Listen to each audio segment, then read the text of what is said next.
At this point, you've already heard the news about the newest addition to Rise of Kingdoms, and that is the One Trade account trading platform. Let's talk about it.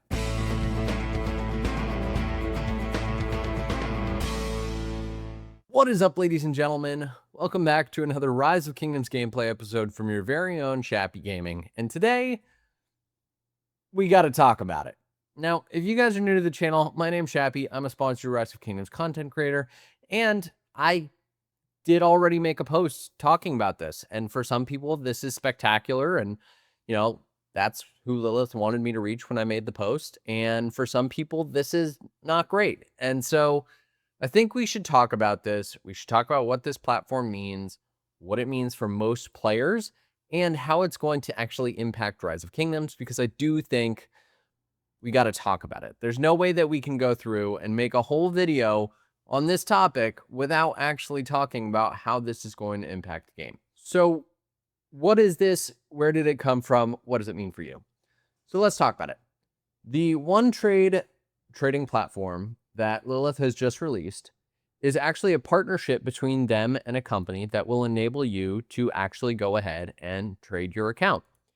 Now, the catch is that trading this account is actually technically selling it. But the difference between this and your traditional, account selling is actually that this is somewhat secure.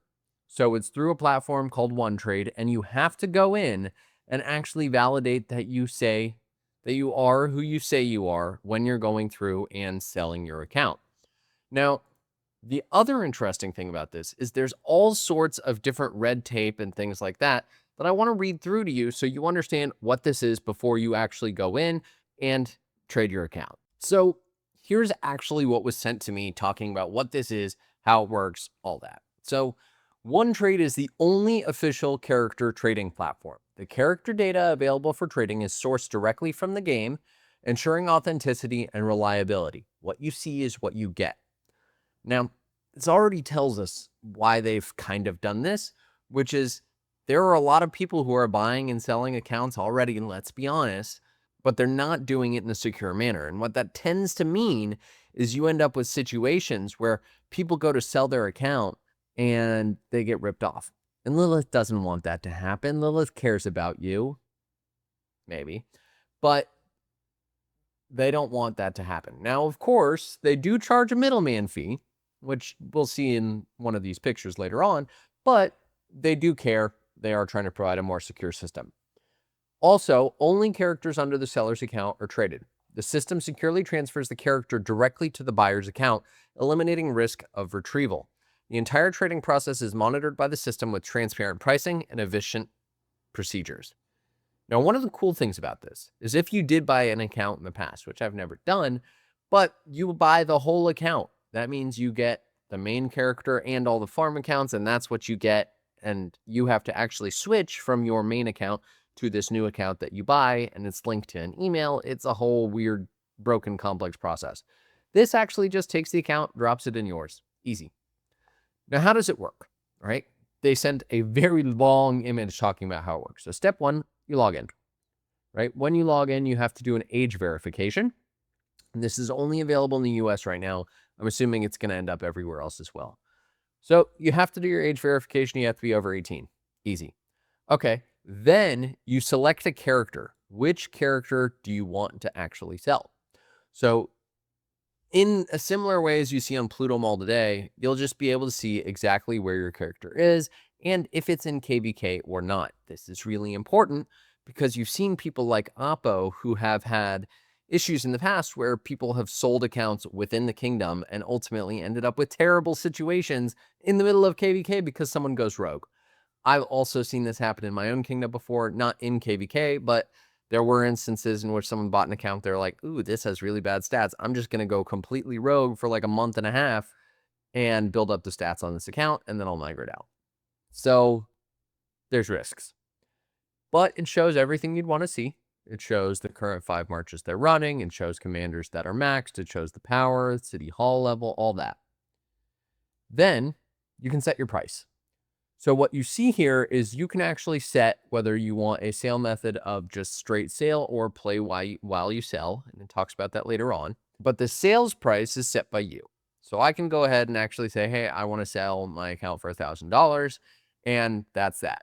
You'll also notice there's a minimum price there of $30, which means if you're going to sell a farm account, you're probably not going to get more than $30 for it, so you probably won't be able to just go ahead and buy a bunch of farm accounts that are fully loaded.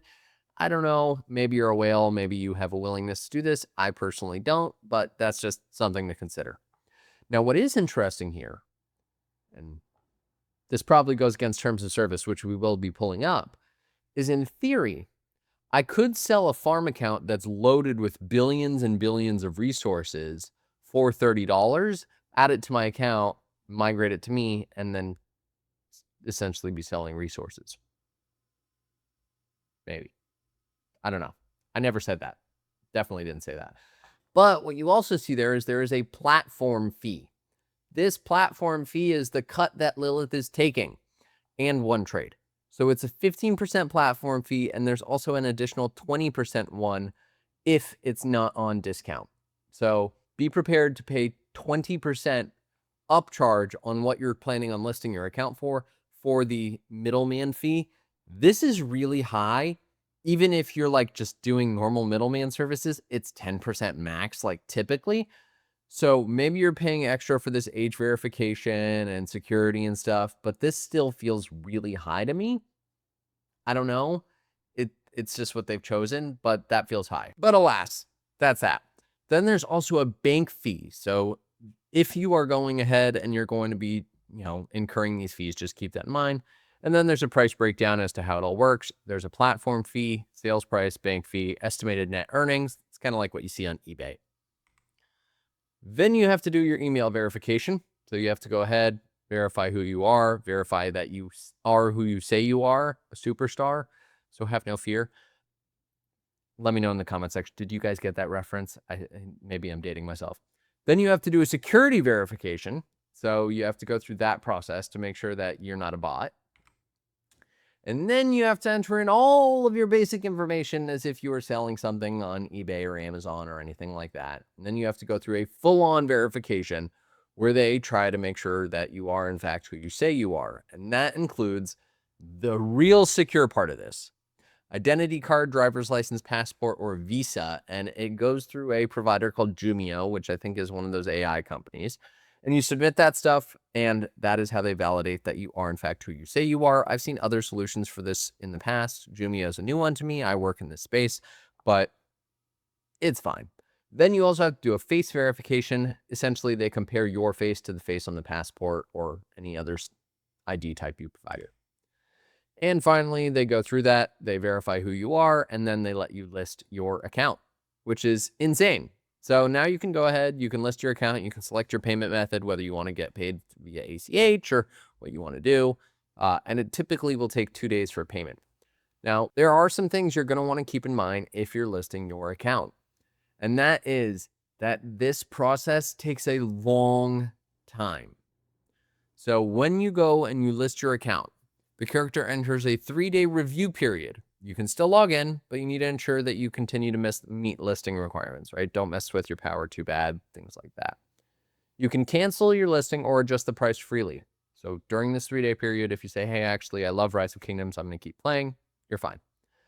However, after that phase ends, you enter a 2-day preview phase. You can no longer log in. You can remove it from sale or edit your price, but you're not using that account anymore.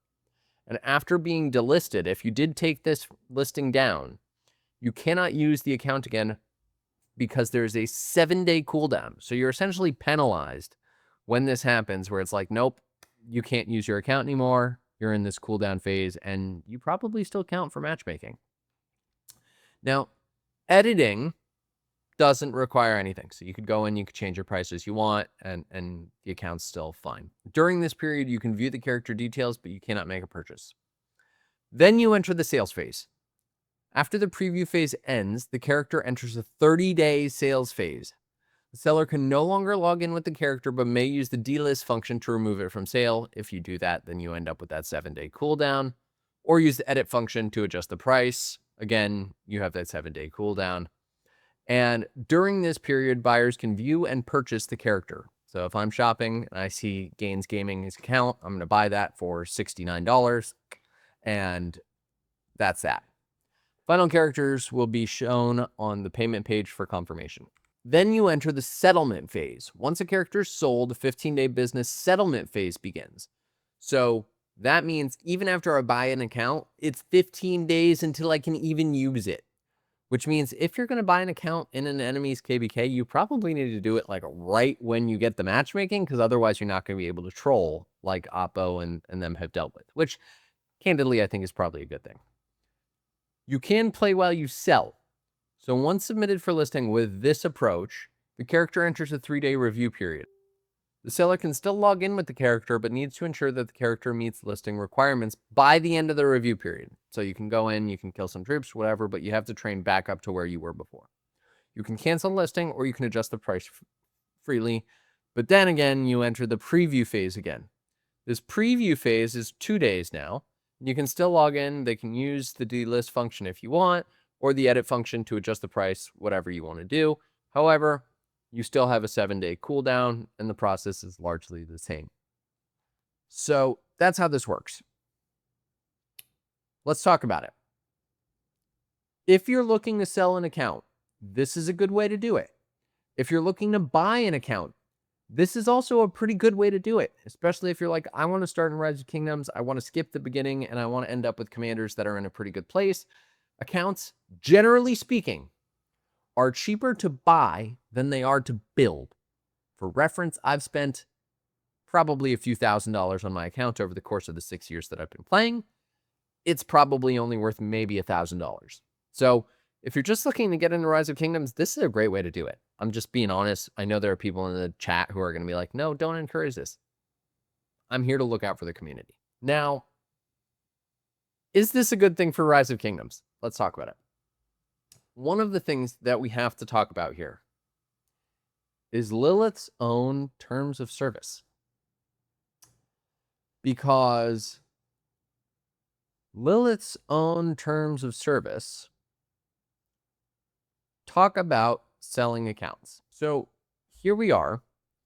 Lilith specifically has a section on virtual items and virtual currency in which they say you cannot go and sell your account. They say that. And this also is the same clause that they use to say that you can't go ahead and buy resources, right? You can't go ahead and buy speed ups, things like that. Now, there's a keyword here, which is third party. Because this is Lilith's own partner, this is legal and you can do it. But it's a gray area. It is absolutely a gray area. I think we'd be kidding ourselves if we said it wasn't. And candidly, I think a lot of people are looking at this and being like, Lilith, you guys are breaking your own rules. And they're pointing to some of the other issues in the game, like piloting, resource selling. They're like, you guys don't do anything about that, but you enforce this. What is going on here? And that brings me to the part that I really want to talk about, which is whether this is a good thing or a bad thing for the game. For most people, I don't think this is a good addition to the game. I think that this is a good addition if you are looking to get into Rise of Kingdoms for the first time, absolutely. But I think this is not good. We should not be encouraging people to be buying and selling accounts. I think, A, it causes problems in terms of kingdom disruption. B, you can't just get a free migration for that account after you buy it. If you could, that'd be great. But that means you're going to have to land in the kingdom, get the passports, negotiate with existing leadership, go through that whole process. And candidly, today, existing leadership doesn't even want to deal with that when people do it unofficially. The other thing is, for people like me who have built their accounts for years and spent thousands and thousands of dollars building my account, I'm now going to be disadvantaged to someone who bought an account, hasn't put in the time or effort that I have, and now they're just going to do better than I will. That feels somewhat unfair. Candidly, if I was just starting the game, I would have considered just buying an account. That wasn't available to me then, but now it's available to everyone else. Doesn't math. I also think it's unfair because they've penalized a lot of people for going and buying accounts. Like for the last 6 years, it was not allowed, but now it's allowed. I don't like it. I also think that people can circumvent the system by selling resources through this. Again, you just need a whole lot of resource tokens on a farm, sell the farm, you're great. I'm not a fan. Personally, I'm not going to be using this. If you are, let me know in the comment section below. I see the pros, I see the cons. Personally, I don't think this is the best edition of Rise of Kingdoms, but I want to hear from you guys. What do you think of this update? Are you happy about it? Are you sad about it? And if you haven't already, do hit that subscribe button right over there. Hit the bell so you get notified when new episodes come out. Thank you all. Chappy out.